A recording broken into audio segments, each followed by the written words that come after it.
Во Штип од денес па во наредните 3 дена ќе трае пролетниот саем на мед кој е во организација на Пчеларското друштво Пчелар 2014.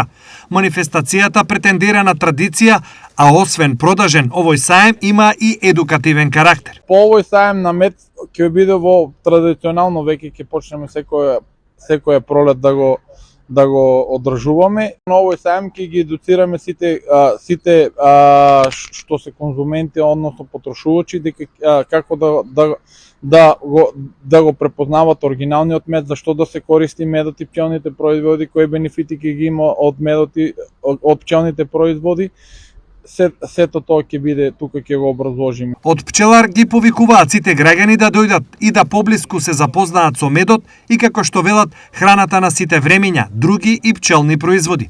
Граѓаните кои денес го послушаа повикот се задоволни од самата манифестација, но и од можноста која Пчелар 2014 им ја нуди. А дали е добро што се одржува саем на мед? Добро е.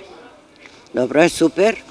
Саемот за мед, тоа е добра работа, добро е што луѓето се информираат за многу работи што не ги познават. Што научивте ново на саемот за медот?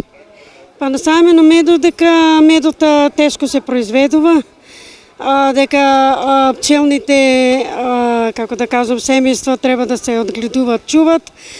Пчелата е многу осетлива и треба многу внимателно да се чува и не е лесна работата да се одгледува пчелата, а не викаме дека се е скапо, но не е скап. Медот е многу здрав и така. Совет до сите да јадат повеќе мед и да бидат здрави.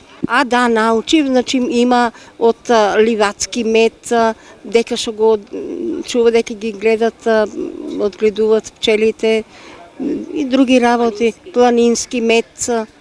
Освен пролетен, Пчеларското друштво Пчелар 2014 во својата програма предвидува организирање и на есенски саем на мед, кој се очекува да биде уште помасовен.